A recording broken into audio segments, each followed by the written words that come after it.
दोपहर को उसने घर छोड़ दिया। किसी को उसके इरादों की खबर नहीं थी। उसका डर, उसका दर्द किसी को नहीं पता था।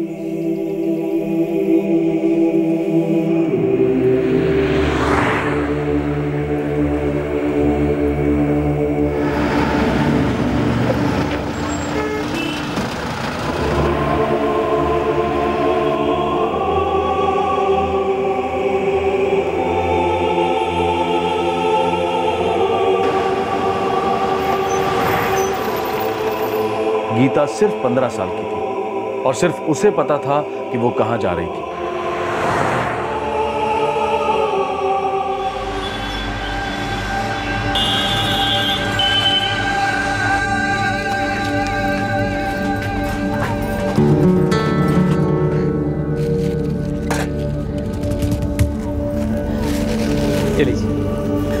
मुझे गीता के बापू, गीता कहीं दिखाई नहीं दे रही, कहीं चली तो नहीं गई।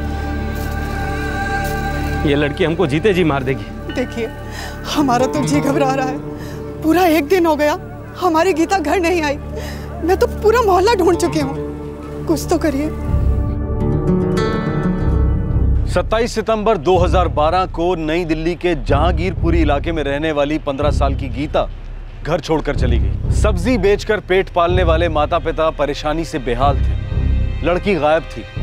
कहां गई होगी, क्या हुआ होगा? एक दिन बीत चुका था और गीता की कोई खबर नहीं थी। गीता बिना दस्तक दिए गायब हो गई थी।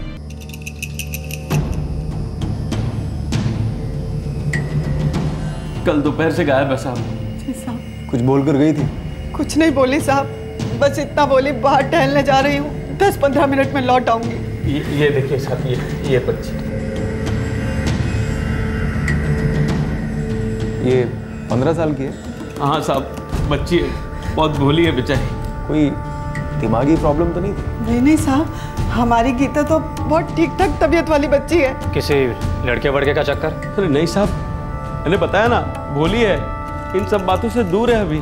देखो, रिपोर्ट दर्ज कर रहे हैं हम लोग, लेकिन कुछ जादू की छड़ी नहीं है हमारे पास। सब्र करना पड़ेगा, तो ढूंढ निकालेंगे हम उसे, चिंता मत करो। ध्यान रखना साहब।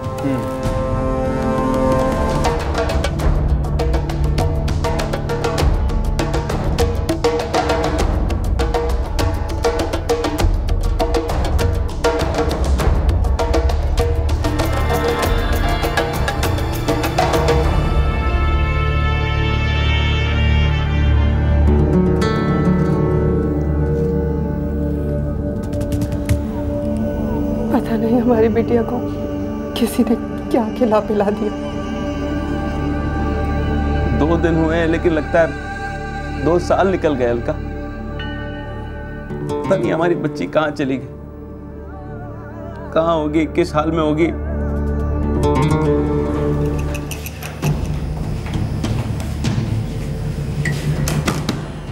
साहब, बच्ची तो है, लेकिन 15 साल की है। कहीं किसी ने उसके साथ कुछ गलत ना कर दिया उसको।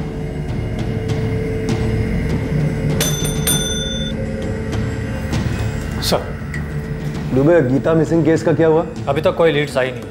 साहब, गीता हमारी इज्जत है साहब। कुछ कम ज्यादा हो गया ना तो मैं और मेरी घरवाली तो मर ही जाएंगे। गरीब लोग हैं साहब, मदद करो हमारी। चमन, रोना धोना बंद करो, बल्कि अपनी औरत को भी हिम्मत दो। देखो, हम लोग पूरी ताकत लगा देंगे तुम्हारी बेटी गीता को ढूंढने के लिए, और हमें पूरा विश्वास है गीता मिल जाएगी। ठीक है सर।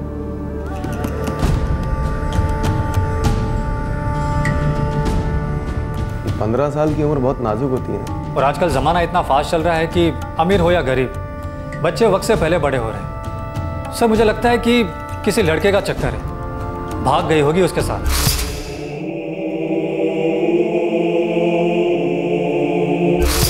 दुबे, तुम एक काम करो, गीता के मोहल्ले में जाकर पूछताछ करो। हो सकता है उसकी माँ बाप की पीठ पीछे कुछ पकड़ा हो। Yes sir.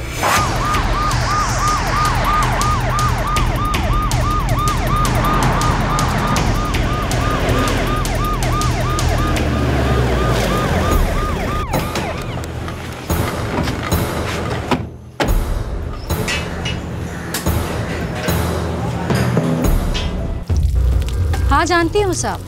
चमन और उसकी घरवाली अलका, सब्जी का ठेला है उनका।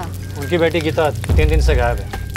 हाँ सुना है साहब। उसका किसी के साथ कुछ चक्कर था क्या? अब ये मैं कैसे जानूंगी साहब, लेकिन आपको पता है साहब, ये बच्ची गीता यहाँ पहले नहीं रहती थी। क्या मतलब? मतलब यही कि चमन और उसकी घरवाली को यहाँ रहते हुए 6-7 साल हो गए। तब सिर्फ उनका लड़का उनके साथ रहता था। लेकिन ये जिस बच्ची के बारे में आप पूछ रहे हैं वो गीता, उससे रहते हुए खाली 1 या 2 साल हुए हैं। तो उससे पहले कहाँ रहती थी? अब ये मैं कैसे जानूंगी साहब। पानी भरते समय नल पर अलका से बात करने की कोशिश करते हैं तो पकौड़े जैसा मुंह फुला लेती है। और उसका पति, वो तो किसी के पास उठता बैठता ही नहीं है। बहुत अजीब से हैं दोनों। इस केस के पहले सुराग ने दस्तक दे दी थी, गीता मिसिंग केस। क्या ये वाकई एक आसान मिसिंग केस था? देखते ही देखते एक से एक चौंकाने वाली बातें बयां हुई। इस केस की शक्ल हर खुलासे के साथ बदलती गई। हाँ साहब, 2 साल पहले रहने आई थी हमारे साथ गीता। उससे पहले गीता कहाँ थी? अपनी दादी के पास, मतलब हमारी अम्मा जी के पास, गांव में। गाँव कहाँ तुम्हारा? मेरठ के पास पड़ता है साहब। उसे गाँव से यहाँ क्यों लेके आए थे? पढ़ने लिखने में बड़ी होशियार है हमारी गीता। हम गरीब लोग हैं, हमने सोचा कि जेवर सेवर तो बना नहीं सकते, तो दिल्ली के बड़े स्कूल में पढ़ाएंगे तो कहीं अच्छी जगह सर्विस लग जाएगी तो हम लोगों की भी जिंदगी सुधर जाएगी। अपने गांव में फोन करके पता किया, कहीं वहीं तो नहीं लौट गई? गांव में हमारी अम्मा जी के पास कोई फोन तो है नहीं, लेकिन हाँ, अगर गीता वहां पहुंची होती ना तो अम्मा जी ने गांव के प्रधान के यहाँ से हमें फोन जरूर किया होता। या ओके, सब कुछ फिट नहीं बैठ रहा है। गीता का बाप कह रहा है कि वो लड़की को यहाँ पढ़ाने के इरादे से लाया है ताकि वो उसे अच्छी स्कूल में दाखिल कर सके। लेकिन अभी कांस्टेबल भगवान दास ने इंक्वायरी निकाली सर, लड़की यहाँ स्कूल ही नहीं जा रही थी। चमन झूठ बोल रहा है, कुछ छुपा रहा है। मुझे पहले भी लगा था, माँ बाप के बयान में से कोई एक सुर गलत लग रहा है।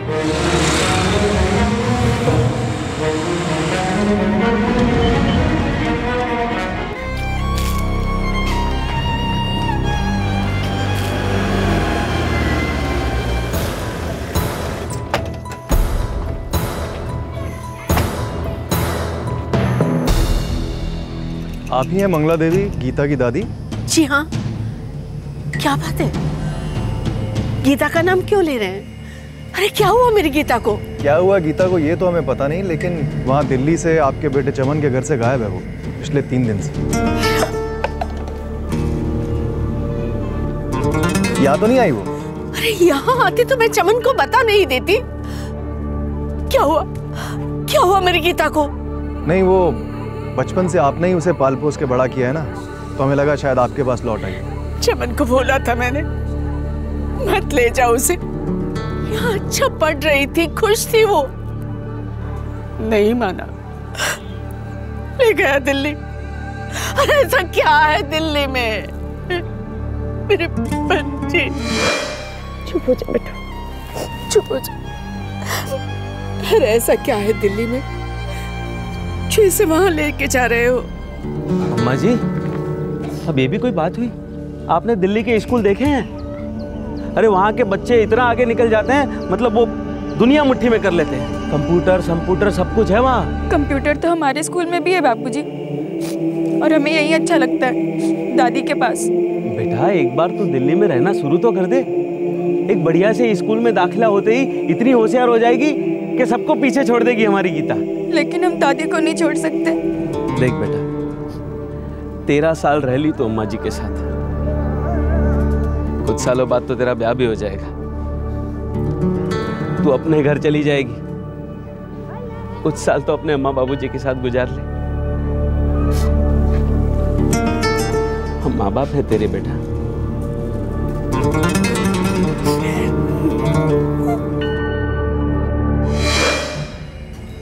सीने पे पत्थर रखकर मैंने जाने दिया अपने फूल से गीता को। माँ जी, गीता अपनी माँ से कहकर गई थी कि थोड़ी देर के लिए बाहर टहलने जा रही है और फिर लौटी ही नहीं। मैं पूछ रहा था यहाँ गांव में किसी लड़के के साथ तो कुछ नहीं, नहीं साहब, गीता मेरी पोती कम, बेटी ज्यादा थी।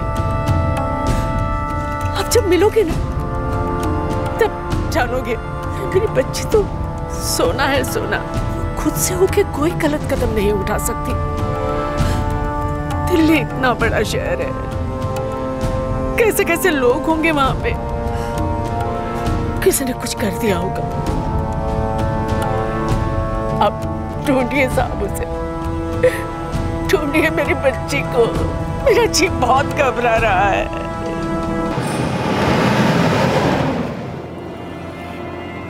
एक सीधी सादी 15 साल की लड़की घर छोड़ के गायब हो जाती है।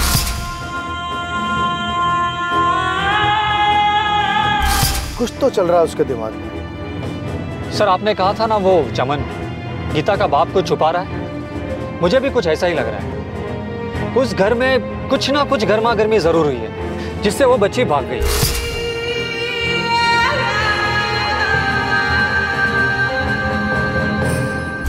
अब थोड़ी गर्मी हमें भी दिखानी पड़ेगी।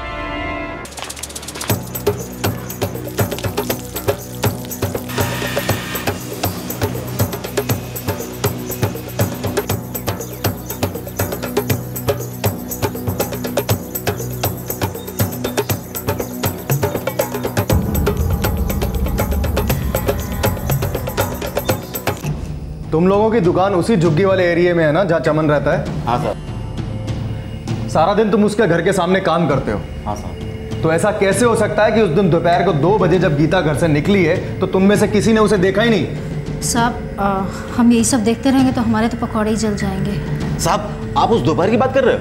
मेरी दुकान चमन के घर से लग के ही है, लेकिन उस लड़की को मैंने देखा ही एक आधी बार है। क्या मतलब? कुछ तो माजरा है साहब उस घर में, आए दिन झगड़े होते रहते हैं, पूरा मोहल्ला सुनता है साहब। अरे तू समझती क्यों नहीं? बाबूजी नहीं जाना है, मैं नहीं जाऊंगी। बेवकूफ लड़की, यूं जिद करेगी तो कुछ नहीं होगा इस जिंदगी में। आपको जो कहना है कहिए, मैं नहीं जाऊंगी बस। ठीक से मालूम नहीं साहब, इसीलिए तो कुछ कहना नहीं चाहता, पर आप जोर दे रहे हैं तो बता देता हूँ। क्या? जल्दी बोल। कुछ तो चक्कर था उस लड़की का, उस गीता का। अभी गायब हुए 3 दिन हुए, रिपोर्ट लिखाने आ गए। मैं तो कहता हूँ महीनों गायब रहती है और जब वापस आती है गाली गलौज मारपीट, यही सब।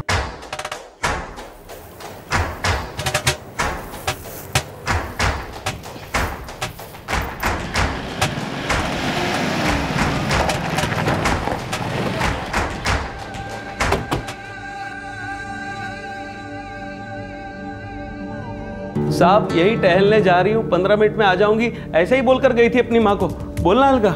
हाँ साहब यही बोली थी, गीता के बापूजी ठीक ही तो कह रहे हैं। बेहतर तालीम देने के लिए गांव से दिल्ली लेके आए थे ना तुम उसे? 2 साल हो गए, अभी तक किसी स्कूल में एडमिशन क्यों नहीं करवाया? नजर लग गई थी साहब बच्ची को किसी की। दिल्ली शहर आते ही पढ़ाई लिखाई से मन ही उठ गया उसका। रोज इस बात को लेकर हमारे घर में झगड़े होते थे साहब। मैं गीता को समझाता था स्कूल जा, पढ़ाई लिखाई कर, कुछ बन, लेकिन नहीं, जिद पे अड़ गई। पढ़ाई में दिल ही नहीं लग रहा था साहब। दिल कहीं और लग गया था क्या? चमन सिंह, तुम्हारी 15 साल की लड़की घर से भाग गई है और ये तुम अच्छी तरह से जानते हो, और फिर भी हमारे सामने नौटंकी कर रहे हो। सीधे सीधे बताओ माजरा क्या है? नहीं नहीं नहीं साहब, गीता घर से भाग नहीं सकती। हमको हमारी बच्ची वापस चाहिए। आप उसे ढूंढ निकालिए, हाथ जोड़ते हैं आपके। देखो ऐसे आधी अधूरी बातें बताओगे तो लड़की तो मिलने से नहीं, जितने दिन ज्यादा हो जाएंगे उतना ही मामला बिगड़ता जाएगा। आखिरी बार पूछ रहा हूं, उसका किसी लड़के के साथ चक्कर था क्या?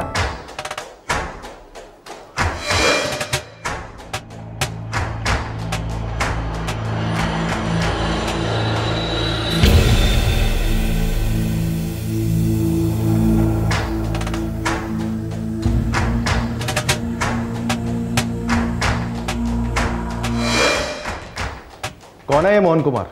रानी बाग में रहता है साहब। गीता का उसके साथ चक्कर चल रहा था क्या? हमें नहीं पता साहब। वो उससे कैसे मिली थी? है कौन ये?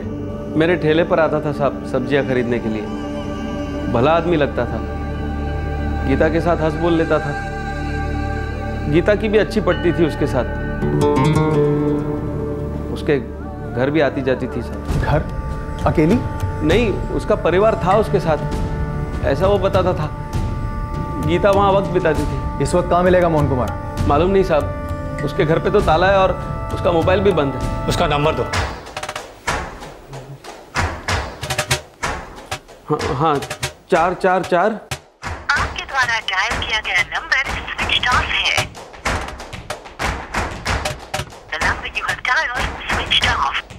रानीबाग में घर कहाँ है उसका? श्रीनगर कॉलोनी, गली नंबर 3, घर का नंबर 769।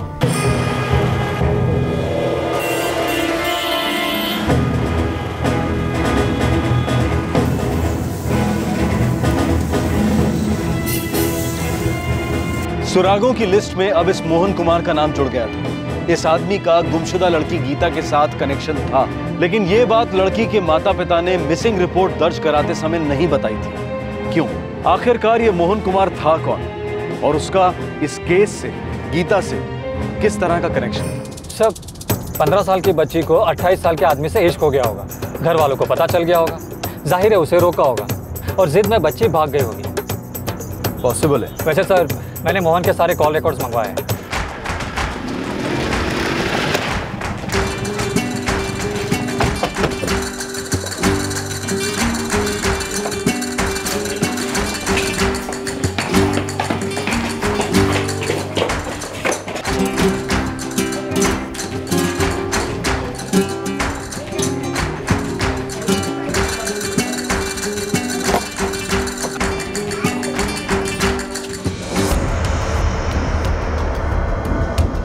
मोहन कुमार की फैमिली यहाँ पर रहते नहीं है साहब, वो अकेला रहता है यहाँ पर तो, और 2-3 दिन से देखा भी नहीं, गया कहाँ पर वो। तो फैमिली कहीं और रहती होगी, बीवी बच्चे। जहाँ तक मुझे मालूम है उसकी अभी तक शादी नहीं हुई है, और साहब उसकी फैमिली से मतलब उसके माँ बाप, उसके भाई बहन, तो साहब वो लोग अभी तक कभी यहाँ पर आए नहीं है साहब। अगर उसके बारे में आपको ज़्यादा जानकारी लेनी है ना साहब, तो आप उसके मकान मालिक से बात कर लीजिए।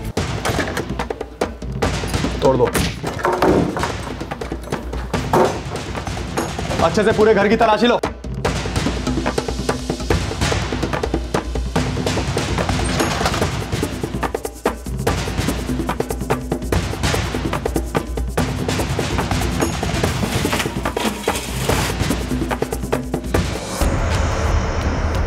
सर, ये वोटर आईडी की फोटोकॉपी सर, देखिए।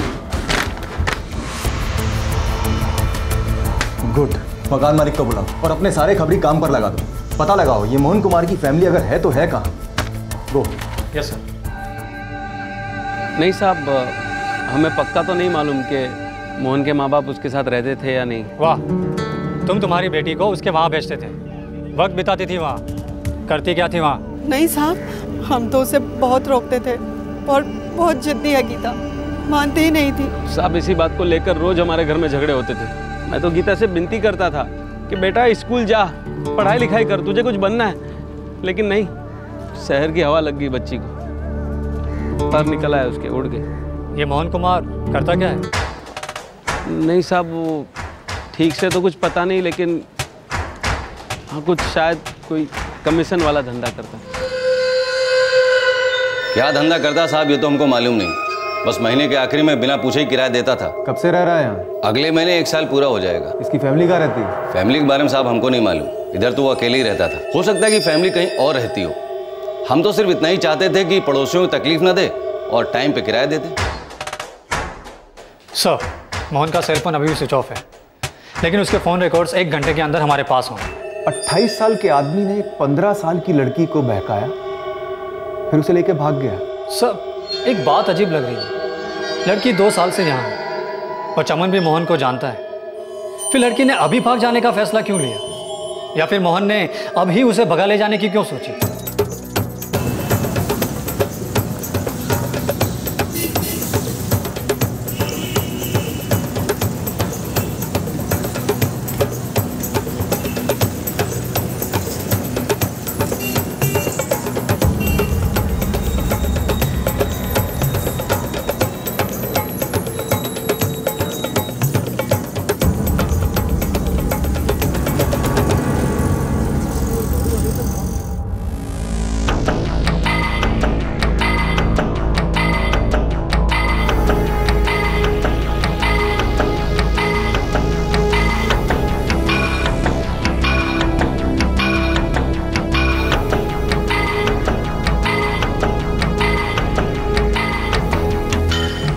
सर, मोहन के सेलफोन रिकॉर्ड साथ आ गए। सिर्फ 2 महीने पहले के कॉल रिकॉर्ड शो कर रहे हैं। इस बंदे ने 2 महीने पहले सिम कार्ड एक्टिवेट किया था। हिस्ट्री शीटर तो नहीं है? पता चला हर जुर्म के लिए अलग अलग सिम कार्ड इस्तेमाल करता है। सर, फोटोग्राफ्स और डिटेल्स मैंने सारे पुलिस स्टेशन भेजे। वैसे आखिरी सेल फोन लोकेशन मुरादाबाद था। 27 सितंबर 2012 मुरादाबाद। गीता 27 सितंबर को ही गायब हुई थी सर।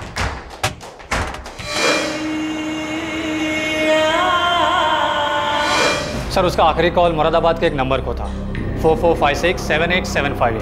सर ये जो आखिरी कॉल रिसीव हुआ है वो मुरादाबाद के नई सड़क इलाके का है और ये इलाका कटघर पुलिस स्टेशन के अंदर आता है।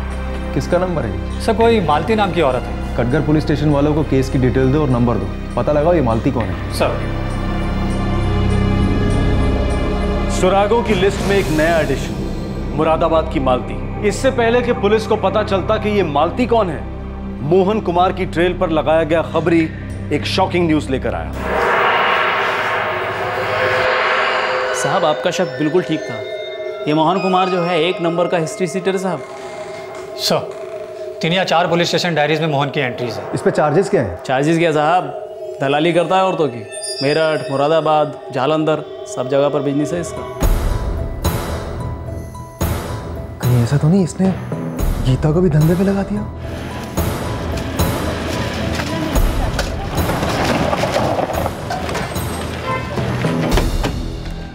क्या? ये आप क्या बोल रहे हैं साहब? दोबारा सुनो, मोहन कुमार लड़कियों का दलाल है, लड़कियां बेचता है वो।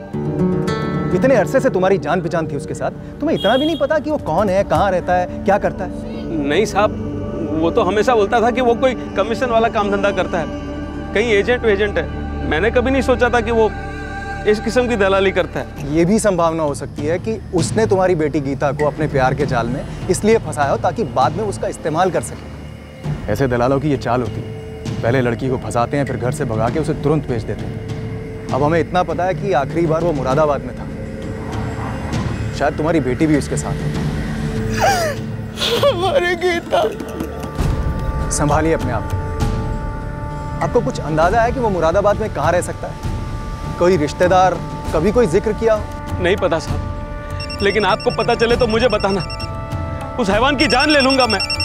हेलो दुबे, पीआई शेख बोल रहा हूँ। मालती की कोई खबर शेख साहब? हाँ यही नई सड़क इलाके में रहती है।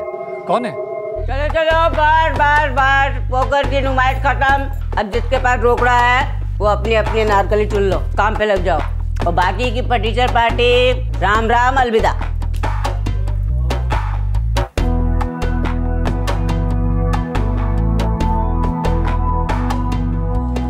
हाँ मुरादाबाद में कोठा है, पुरानी खिलाड़ी है। शेख साहब आप किसी को अलर्ट मत करना, हम टीम लेकर तुरंत पहुंच रहे हैं।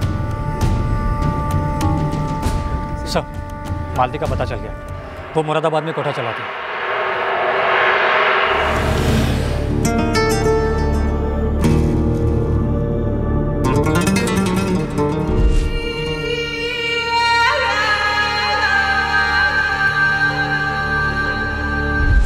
ये क्या हो गया हमारी लड़की के साथ अलका? मुझे उसे अकेले जाने ही नहीं देना चाहिए था।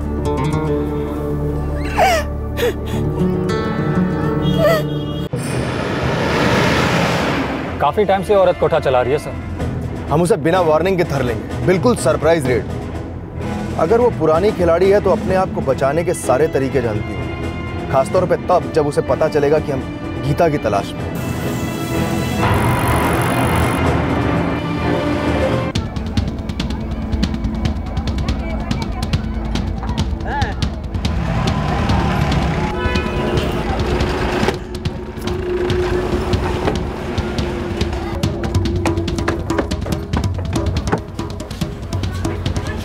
मालती कहाँ है?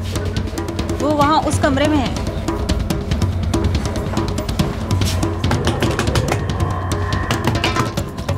मालती कहाँ है? यहाँ कोई मालती। नहीं है। कौन सी आपको? मालती कहाँ किधर? है आप? कोई नहीं यहाँ पे।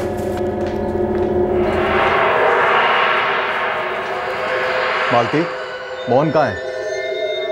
क्या करा? मालती के इतने बुरे दिन भी नहीं आए तो वो लॉन्डो का कोटा चलाएगी।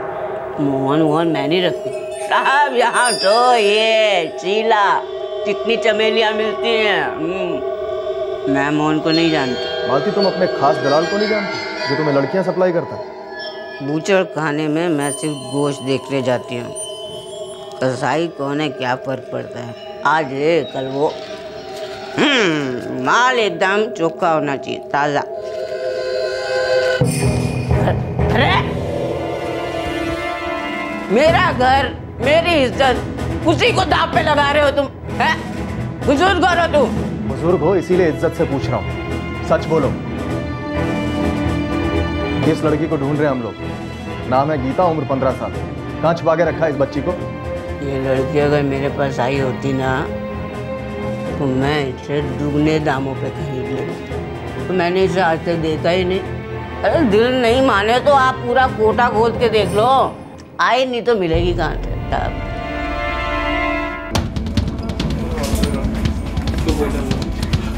क्या है, भागो यहाँ से।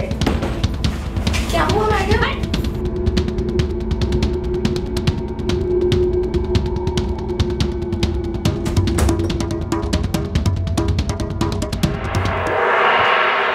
नहीं साहब, गीता कहीं नहीं मिली। जी सर, नहीं मिली। हाँ साहब, बोला था ना मैंने कि वो लड़की यहाँ नहीं मिलेगी। मालती, मोहन कुमार का पता दे दे, या गीता दे या मोहन दे, जल्दी दे। साहब मैं मोहन को भी नहीं जानती। तू मोहन को नहीं जानती? नहीं जानती। तो फिर तू हमें भी नहीं जानती। देखता हूँ कब तक चलती है तेरी ये नौटंकी। ले चलो इसे। अरे साहब, मेरी लड़कियों के सामने मेरी इज्जत का कचरा मत करो। घसीट के लेके आओ इसे। अरे बड़े बड़े लोग यहाँ आते हैं, उन्हें बिल्कुल अच्छा नहीं लगेगा कि मालती के साथ ऐसी बदतमीजी हो। छोड़ो, कचरा कर दिया मेरा। धंधे की कसम साहब, देखना कि मैं क्या करती हूँ। छोड़ूंगी नहीं मैं। अरे धक्का क्यों दे रही है तू?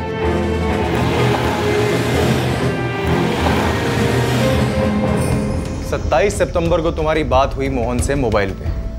उसी दिन से गीता गायब है दिल्ली से। 15 साल की बच्ची गीता। मालती, अब मैं 3 तक गिनूंगा। तुमने अगर नहीं बताया गीता कहाँ है तो ये दोनों मिलकर तुम्हारे शरीर की सारी हड्डियां तोड़ देंगे। 3, 2, 1। अरे गीता कहाँ है? आई नहीं मेरे पास। तुम्हारे प्लान के हिसाब से गीता को तुम्हारे पास आना था। साहब प्लान मुझे नहीं पता। 27 सितंबर को मोहन का मुझे फोन आया था पता लगाने को कि। क्या पता लगाने को मालती? दीदी मोहन का फोन है, मोहन का फोन है। बोल। लड़की पहुंची क्या मैडम? अरे कौन सी लड़की? अरे वो गीता, मैंने बोला था ना आपको गीता आने वाली है आपके पास। यहाँ कोई गीता वीता नहीं आई। तू साला ना बातें ही करता सिर्फ। बरसों से कच्ची कली नहीं भेजी तूने। अरे नहीं मैडम, वो जो आपके पास आने वाली है ना वो कच्ची से भी कच्ची है। 15 साल की है बस।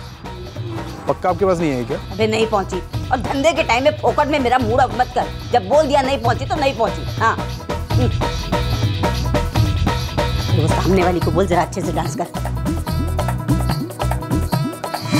साहब मेरी गुरु माँ की कसम, गीता मेरे पास पहुंची नहीं। मोहन कहाँ है? नहीं पता साहब, उसका फोन भी नहीं आया उसके बाद, और मैंने भी फोन नहीं किया।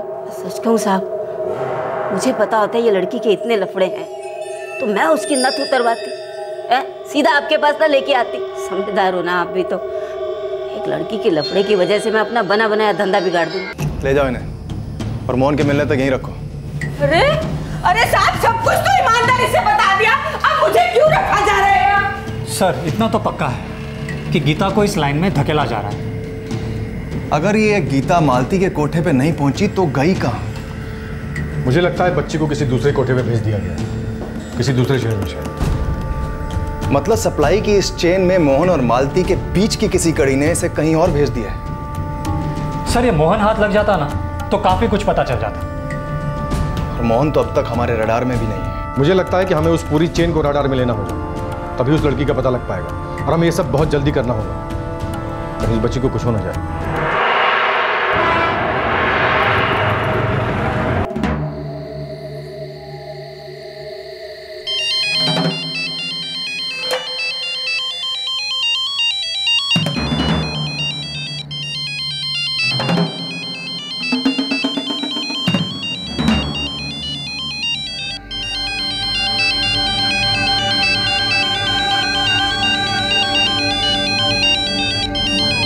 Thank you.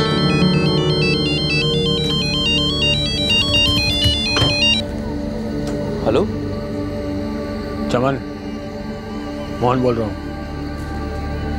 मोहन भाई, कहाँ हो तुम? कहाँ हो तुम? यहीं मुरादाबाद में। साले मुझे फंसा रहे तू? हाँ? अरे फंसे तो बुरे हम हैं मोहन भाई। पुलिस सवाल पे सवाल किए जा रही है। मुझे क्या पता था बात यहाँ तक पहुँच जाएगी। साला तूने ज़्यादा ही ड्रामा किया होगा पुलिस के सामने। मोहन भाई बताओ ना, अब करना क्या है? करना है क्या बे? ढूंढने दो उन्हें गीता को, देखते हैं उनके हाथ क्या लगता है।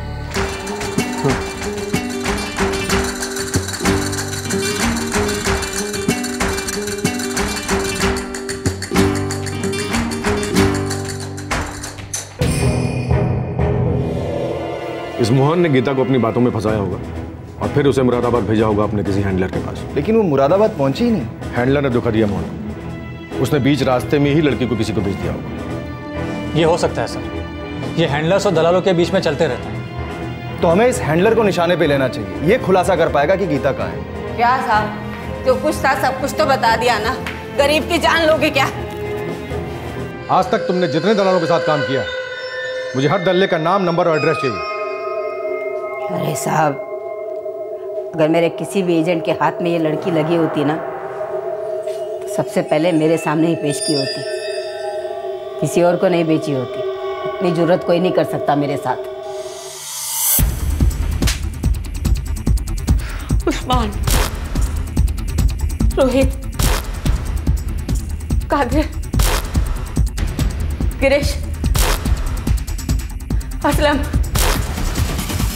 कहाँ मिलेंगे ये पांचों? अरे साहब मैंने कुछ नहीं किया, खुदा कसम साहब मैंने कुछ नहीं किया। अरे साहब मेरी बात तो सुन। चल साले, अब हुआ क्या ये तो बताओ। अरे चल। अरे छोड़ो ना साहब। अरे साहब छोड़िए ना साहब। चल बोला, चल। दलाली करता हूँ लेकिन कुछ लफड़े वाला नहीं साहब। रोक साले, रोक। अबे रोक, रोक साले, रोक, रोक साले। साहब सच बोल रहा हूँ साहब, कुछ नहीं किया साहब। बस साले भागा क्यों गए? चल साहब। सर, उस्मान, रोहित, कादिर, असलम सब मिल गए, सिर्फ ये गिरीश नहीं मिला और उसका मोबाइल भी स्विच ऑफ है।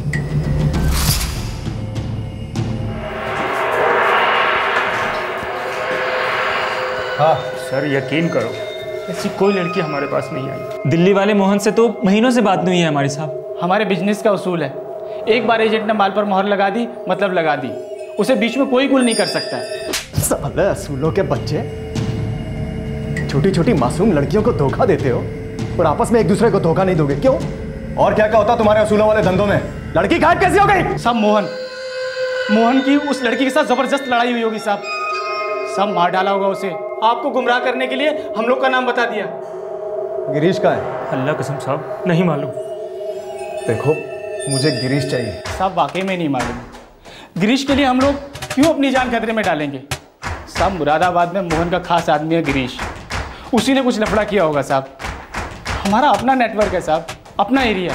तुम लोग गिरीश के बारे में जरूर कुछ ना कुछ जानते हो, उसकी फैमिली के बारे में, वो कहाँ रहता है, क्या करता है। ईमानदारी से बक दो, वरना तुम्हारा वो हाल होगा, तुम तीनों को तो दफना दिया जाएगा जमीन के अंदर और तुझे गंगा में बहा दूंगा। जिसके बारे में सच में नहीं मालूम, मैं क्या बोलूं उसके बारे में? सच बोलूं, झूठ बोलूं? नहीं मालूम मुझे, गिरीश के बारे में कुछ नहीं मालूम, पता नहीं मुझे। अभी पिछले महीने तुमने महजबीन नाम की एक लड़की का सौदा किया गिरीश से। हाँ किया साहब, किया। पर साहब, अरे वो अपना गेम होता है साहब। जब माल हाथ में लगता है तो सामने आ जाते हैं, सौदा करते हो फिर फुर से उड़ जाते हैं। अरे साहब, हर महीने टेलीफोन नंबर चेंज होता रहता है इनका, एक ठिकाने पे नहीं मिलते। ये जब तक गिरीश का पता और नंबर नहीं बता देती, इसको बिना रुके मारते रहो। दांत टूट जाए, चेहरा सूज जाए, कोई चिंता नहीं, बिना रुके मारते रहो उसको। अरे साहब बता दो, नहीं मालूम साहब। अरे मेरा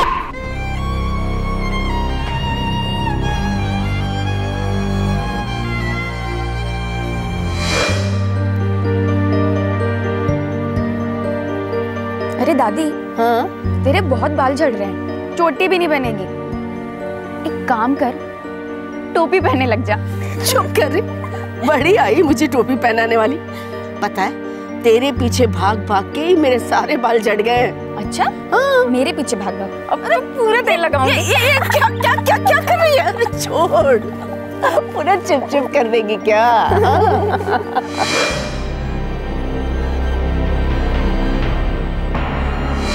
बाबूजी से कह दो कि हम उनके साथ कहीं नहीं जाएंगे।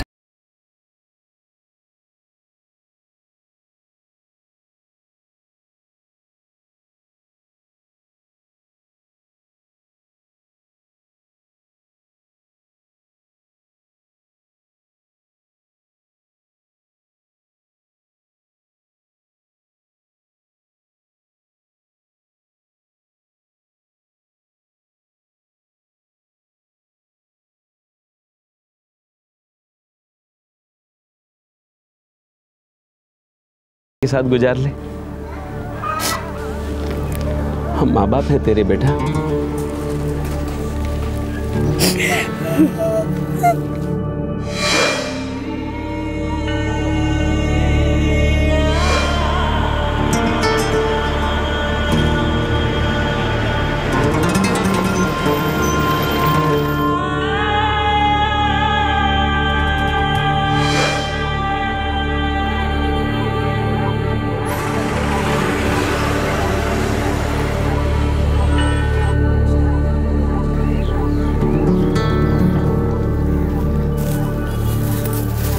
कुछ पता चला? नहीं, कोई खबर नहीं। पुलिस लगी हुई है, ढूंढ रही है उसे। कहां थी 15 साल की गीता और क्या राज था उसके गायब होने के पीछे? और गीता का पिता चमन जो काफी कुछ जानता था, वो पुलिस को गुमराह क्यों कर रहा था? क्या पुलिस कभी गीता को ढूंढ पाती या कम से कम उसके गुमशुदा होने के राज का पता लगा पाती? हाँ ठीक है।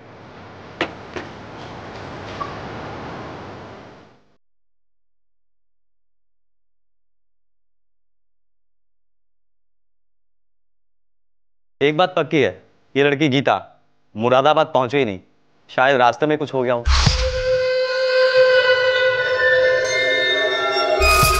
ये गिरीश कहाँ है? वो तो मुरादाबाद में ही है। मोहन के टच में भी था वो उस दिन, जिस दिन ये लड़की गायब हुई। गिरीश मिलेगा कहाँ?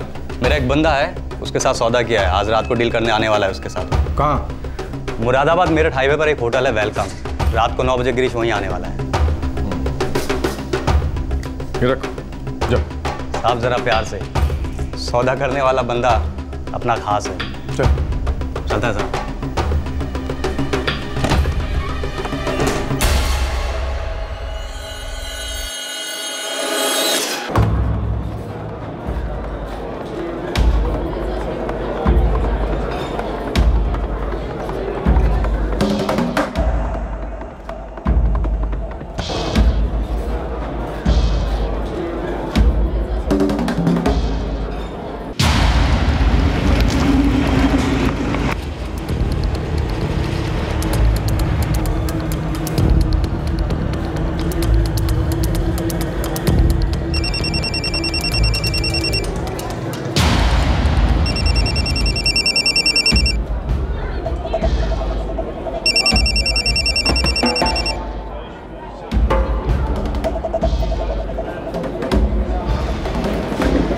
मैं गिरीश।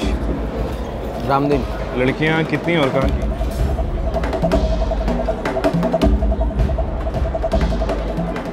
जयपुर की।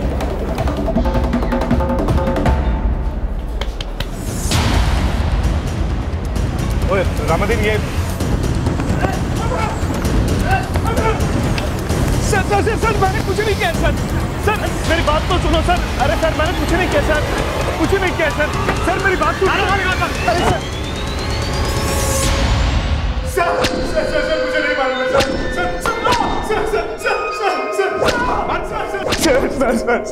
सर मुझे नहीं मालूम है कि गीता कहाँ है सर मैं सच बोल रहा हूँ सर प्लीज मारना मत सर मैं गीता की डिलीवरी के लिए गया था सर। गीता की डिलीवरी? जी सर।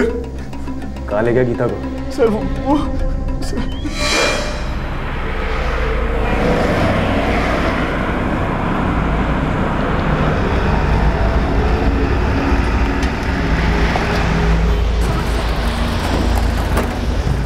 चलो उतरो, जाओ स्टॉप, आ जाओ मुरादाबाद। चलो चलो चलो चलो। रे कंडक्टर रुक, अरे अपनी पार्टी आई है। अरे लास्ट स्टॉप है ये। रुकना। अरे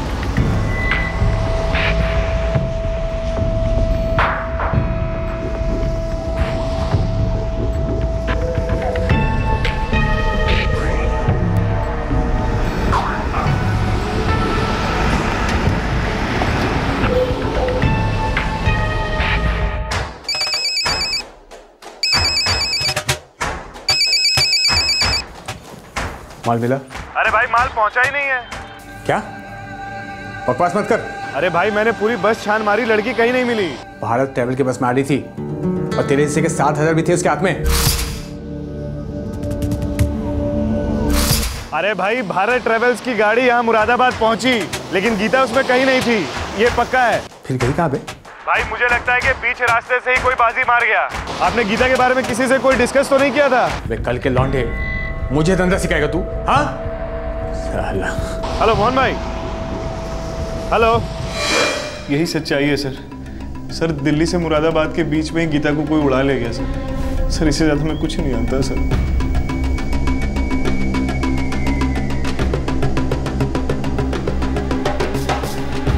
साहब हर बार यही बोलेंगे, हम में से किसी ने भी उस लड़की को बीच में से नहीं उठाया। और किया होता साहब तो इतना सब होने के बाद हम सब कुछ उगल देते, क्यों अपनी जान और धंधे को खतरे में डालते साहब? अरे साहब कितनी बार बोलूं, सर पटक पटक के रोक के कितनी बार बोलूं साहब, मुझे नहीं पता।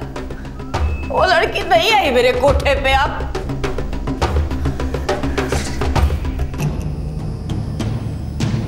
पता नहीं, मुझे ऐसा लगता है कि ये दिल्ली से मुरादाबाद जाने वाली जो बात है वो अपने आप में गोली हो सकती है जो हमें गुमराह करने के लिए दी जा रही है। भारत ट्रैवल्स ये प्राइवेट बस सर्विस है। दुबे ये बस सर्विस के साथ चेक करो, इनके पास रिकॉर्ड हो सकते हैं, इनके पास पैसेंजर की लिस्ट हो सकती है, ड्राइवर कंडक्टर को चेहरा याद हो सकता है। पता करो कहाँ से चढ़ी थी, कहाँ उतरी थी, कौन लेने आया था। ये पहली रिपोर्ट से मुझे पता था, ये कोई आम मिसिंग केस नहीं है, ये कुछ और ही है। और इस मोहन कुमार के सेल फोन को भी ट्रैकिंग में डाल देते हैं। वो हर बार सिम कार्ड तो बदल रहा है, लेकिन हर बार सेल फोन भी बदल पाना उतना आसान नहीं।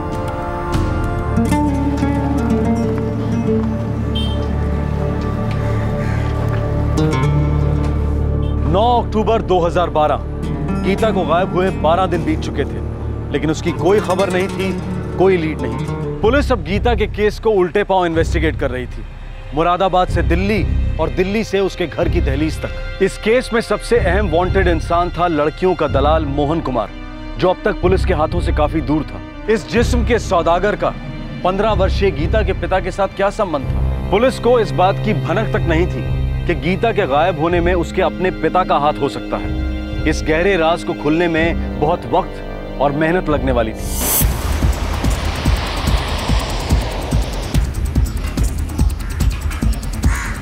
दो बार मुरादाबाद के लिए बस निकलती है, एक सुबह और एक दोपहर को। दोपहर को कितने बजे? सर 2 बजे।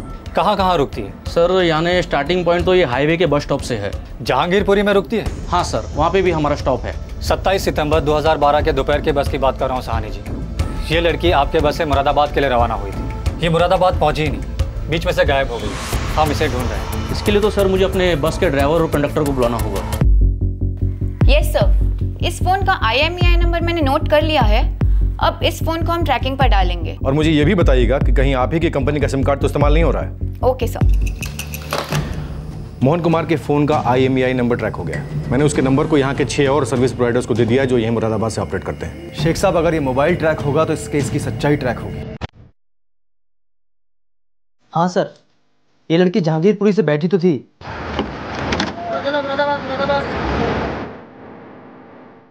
सर ये रहा टिकट का काउंटर फॉइल, सीट नंबर 14।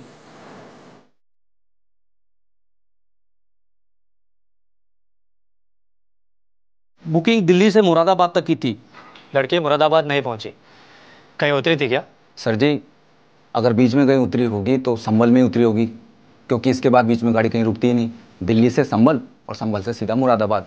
हाँ एक बात और, संभल भी गाड़ी रोज़ नहीं रुकती, तभी रुकती है जब किसी सवारी को वहाँ उतरना, वरना नॉन स्टॉप।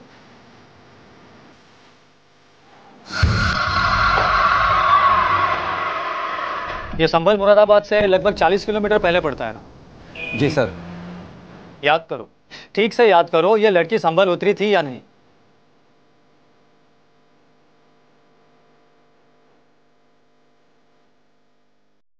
सर हमने गाड़ी संभल में रोकी ज़रूर थी, लेकिन इतना याद नहीं कि वो लड़की उतरी थी या नहीं। इतने दिन पहले की बात याद रखना मुश्किल है सर।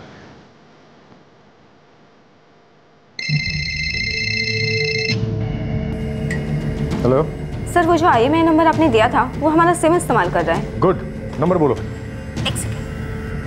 4447787799 और कस्टमर का address? 12/147 Ramnagar chawl Moradabad. Great, thank you.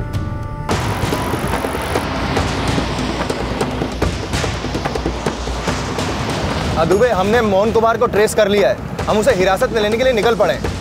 Sir full possibility है कि गीता दिल्ली और मुरादाबाद के बीच का स्टॉप संभल में उतर गई या फिर उतारी गई। ठीक है, तुम एक काम करो, संभल पुलिस थाने जाओ और वहां जाकर कोऑर्डिनेशन शुरू करवा दो। हो सकता है लड़की अभी भी संभल में ही हो।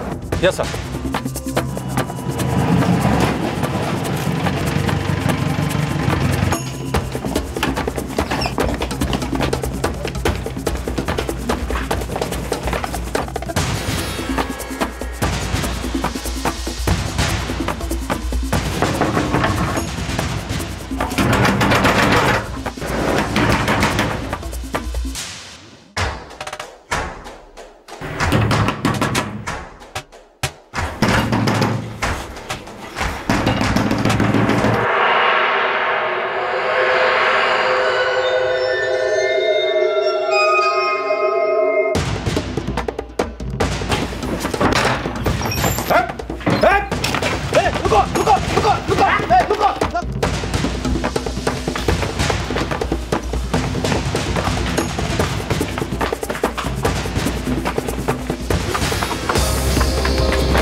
सर हमें शक है कि यह लड़की संभल में हो सकती है। मिसिंग केस है, प्रोस्टिट्यूशन रैकेट इन्वॉल्व है। हम इस बच्चे की तस्वीरें सारे संभल में सर्कुलेट कराएंगे, यहाँ के लोकल दलालों की डंडा करेंगे, कोठे के मैडमों को बुलवाएंगे। हमारा पूरा कॉपरेशन आपके साथ है। Thank you sir.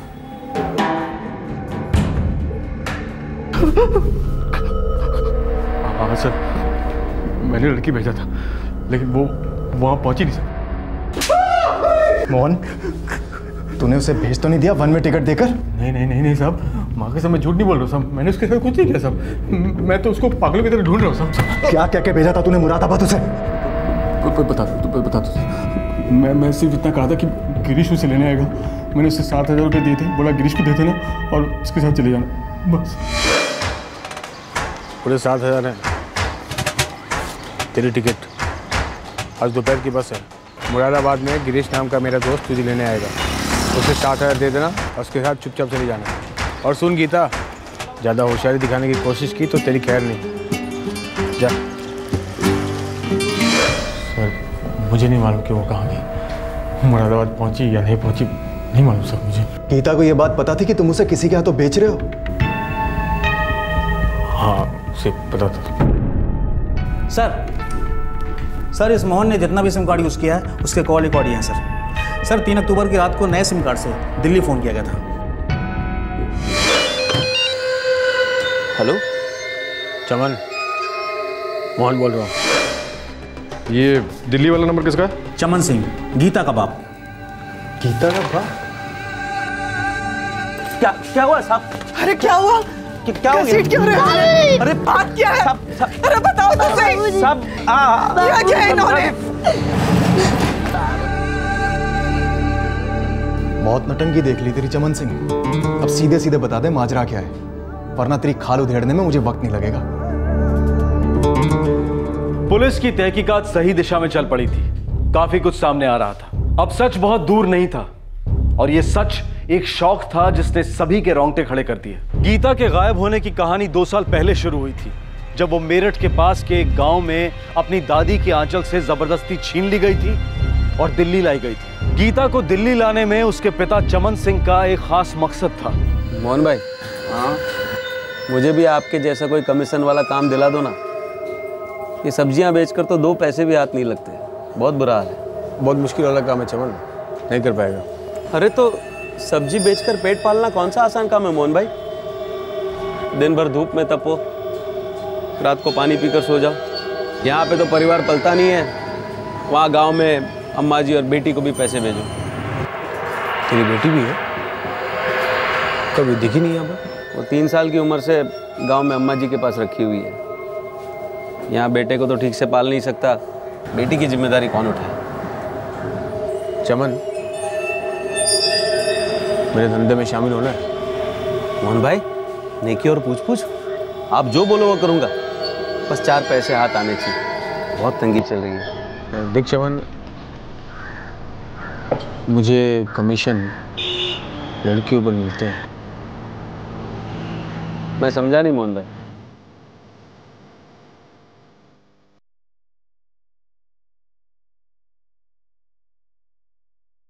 समझ ले, इस धंधे की सबसे बड़ी लागत तेरी मुट्ठी में है। मैं फिर भी नहीं समझा। और तूने अपनी बेटी को बाजार में दांव पे लगाया? अरे इतना मत सोच चमन, सच्चाई तो ये है कि तेरी बेटी तेरा खून चूसेगी। अरे उसकी शादी होगी किसी पियक्कड़ से, क्या पता लड़का कैसा भी निकल सकता है। अरे फिर भी शादी के अलग खर्चे और दहेज भी देना पड़ेगा। तू तो मरते दम तक कर्ज में डूबा रहेगा। एक इस नर्क से तो अच्छा है कि अपनी लड़की से कमाई करो। हर महीने तेरे हाथ में गर्मा गर्म नोट थमाएगी तेरी बेटी। अरे पढ़ लिख के करे या अपने लाइन में करे, काम तो काम है, पैसे तो पैसे हैं। बेटा एक बार तो दिल्ली में रहना शुरू तो कर दे। एक बढ़िया से स्कूल में दाखिला होते ही इतनी होशियार हो जाएगी कि सबको पीछे छोड़ देगी हमारी गीता।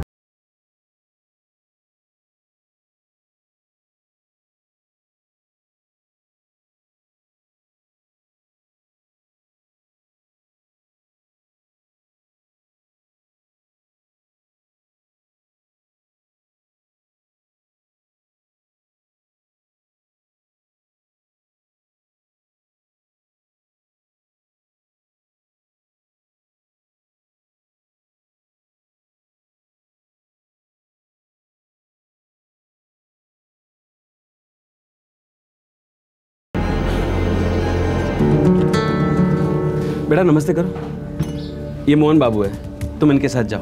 क्यों? बेटा ये तुम्हारा अच्छे से ख्याल रखेंगे और हमारा भी। जा बेटा जा।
बाबूजी नहीं जाना है, मैं नहीं जाऊंगी। अरे बेवकूफ लड़की, तू ही आखिरी उम्मीद है हमारी। अगर तू इस तरह जिद करती रहेगी तो क्या होगा जिंदगी का? मैं नहीं जाऊंगी, मुझे गंदा लगता है। अपनी 15 साल की बच्ची से धंधा कराने वाले बाप, तुझे तो पता था ना मुरादाबाद में गीता बिकने वाली है, पता था ना? फिर ये पुलिस में कंप्लेंट, रोना धोना क्यों किया? साहब मैंने तो वही किया जो मुझे मोहन ने करने को बोला।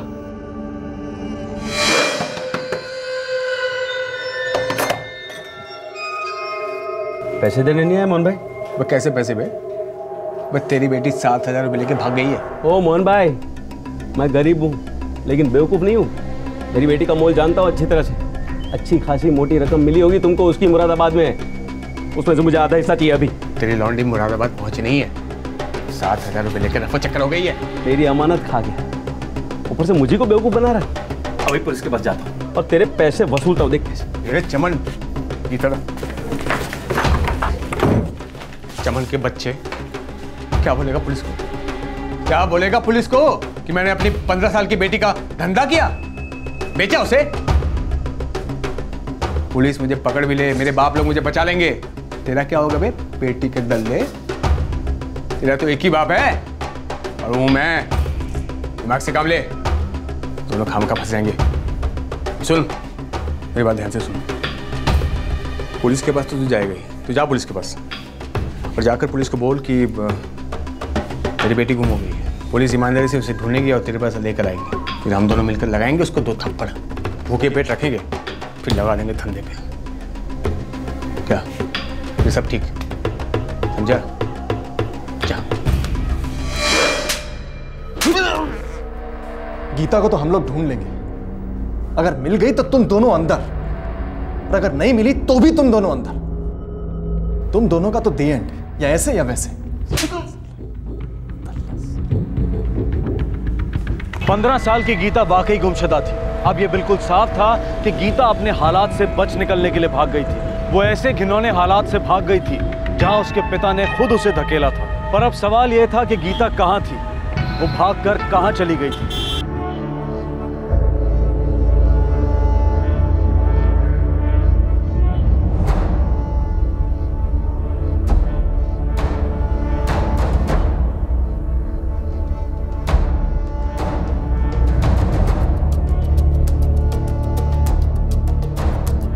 हाँ साहब, इस लड़की को मैं पहचानता हूँ, इसका नाम शालिनी है। शालिनी? कैसे जानते हो? कहाँ है लड़की?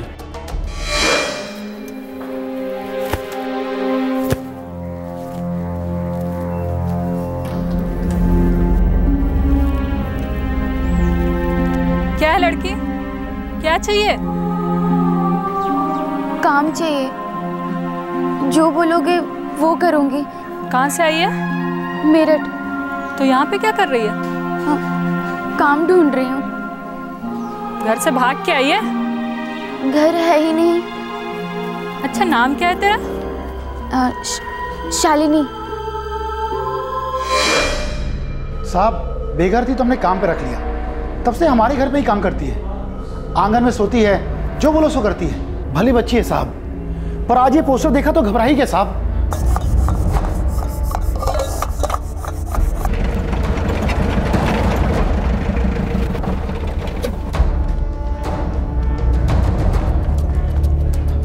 साहब ये रही।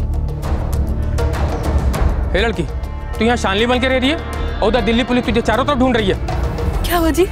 दुर्गा, इस लड़की ने हम लोग से झूठ बोला है। इसका असली नाम गीता है, ये दिल्ली की है और घर से भाग कर आई है।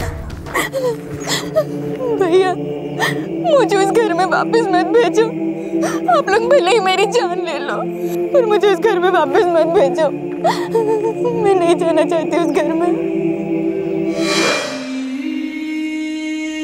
जहां जहां मोहन बोलेगा वहां वहां जाएगी, और अगर तू नहीं कही ना। पूरे 7,000 है तेरी टिकट। संभल संभल संभल, अरे संभल में कोई उतरने वाला पैसेंजर है क्या? इसके बाद बस सीधे मुरादाबाद रुकेगी। है कोई? भाई साहब, मुरादाबाद में गिरीश नाम का मेरा दोस्त तुझे लेने आएगा, उसे 7,000 दे देना और उसके साथ चुपचाप चली जाना। ड्राइवर साहब रोक के।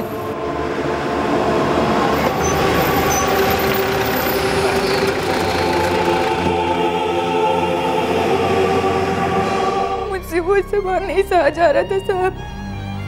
मुझे दादी के पास वापस जाना था, पर यही डर था कि वहाँ भी मेरे बाबूजी और वो मोहन पहुँचे जाते और फिर मुझसे सब गंदा गंदा करवाते। मुझे मुरादाबाद नहीं जाना था, इसलिए मैं संभल में उतर गई। सोचा कहीं भी जाऊंगी, कुछ भी करूंगी, वो सब और नहीं करूंगी। बच्चा, हमें पता है तुमने क्या क्या सहा है, बस एक ही बात पूछनी थी, ये सब तुमने अपनी माँ को क्यों नहीं बताया?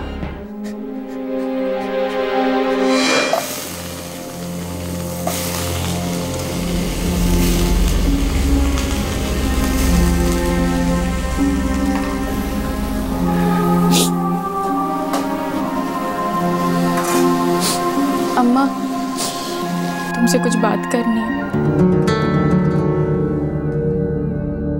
मुझसे और नहीं होगा, कुछ करो अम्मा। एक बार कर ही लिया है तो बाद में क्या फर्क पड़ता है।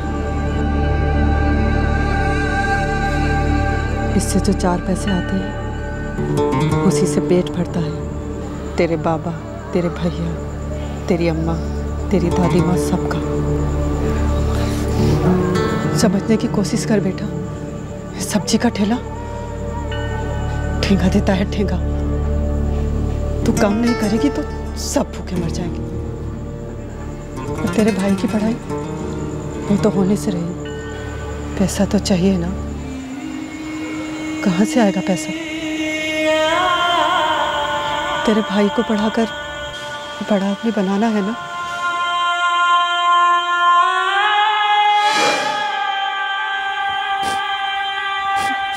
अम्मा को पहले से ही सब पता था। अम्मा ने बाबूजी का हर कदम पर साथ दिया। जब बाबूजी मुझे दादी माँ से छीनकर दिल्ली लाए, अम्मा को तब से ही पता था कि मेरे साथ और क्या क्या होने वाला है।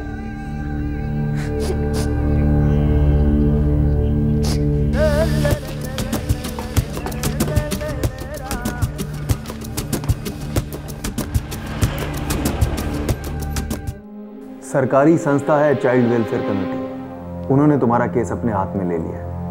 वो तुम्हें किसी अच्छी जगह भेजेंगे। अच्छी जगह? रिहेबिलिटेशन, पुनर्वास केंद्र। वहाँ कैसे लोग होंगे? गीता, हम जानते हैं अब तुम्हें लोगों पर भरोसा करने में दिक्कत होगी और मौजूदा हालात के मुताबिक सबसे बेहतर उपाय यही है। हमें पता है तुम्हारे साथ जो कुछ हुआ बहुत खराब था, बहुत गंदा था, लेकिन गीता, अब अच्छे दिन भी आ सकते हैं।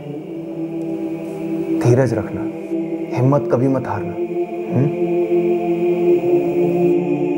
गीता के माता पिता मोहन कुमार, मुरादाबाद के सभी दलाल और कोठे की मैडम मालती, इन सबको हिरासत में ले लिया गया है और इन सभी पर आईपीसी की अलग अलग धाराओं के तहत चार्जशीट हुई है। गीता फिलहाल रिहेबिलिटेशन सेंटर में है और अपने साथ हुए भयंकर हादसे के सदमे से धीरे धीरे उबर रही है। क्राइम पेट्रोल की टीम तहे दिल से यह दुआ करती है कि गीता मानसिक रूप से मजबूत बने और जल्दी ही अपनी जिंदगी में अपने पैरों पर खड़ी हो सके। लेकिन फिर से वही अहम सवाल खड़ा हो जाता है कि क्या ह्यूमन ट्रैफिकिंग कानून और प्रशासन के कुछ भ्रष्ट तत्वों की मदद के बिना पनप सकता है? मानते हैं कि यह सवाल और इसका जवाब अब घिसे पिटे लगने लगे होंगे, लेकिन अगर आप और हम बार बार ये सवाल उठाते रहेंगे, बार बार प्रशासन से पूछते रहेंगे, तो एक ना एक दिन इस सवाल का जवाब जरूर बदलेगा। ह्यूमन ट्रैफिकिंग और प्रोस्टिट्यूशन अवैध, अमानवीय और गैर कानूनी व्यवसाय है, लेकिन औरतों के शरीर का सौदा करोड़ों अरबों रुपयों का है। इस धंधे को चलाने वाले और इन्हें अनदेखा करने वाले वो लोग हैं जिनका जमीर मर चुका है, जिनके अंदर इंसानियत का नामो निशान नहीं है। ये पैसों के लिए किसी को भी बेच सकते हैं, अपने आप को भी। ये लोग सिर्फ औरतों के शरीर को नहीं बेचते, बल्कि उनकी गरिमा, उनकी आत्मा की बोली लगाते हैं। ह्यूमन ट्रैफिकिंग को रोकने के लिए और उसका अंत करने के लिए अंतर्राष्ट्रीय स्तर पर कई प्रयास हो रहे हैं। इस घिनौने जुर्म के खिलाफ हर देश की परफॉर्मेंस के हिसाब से उन्हें टियर 1, 2 और 3 का दर्जा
और नए केस के साथ। क्राइम पेट्रोल्स के और भी दिलचस्प कहानी देखने के लिए हमारे चैनल को सब्सक्राइब करें और बेल आइकॉन दबाना न भूलें।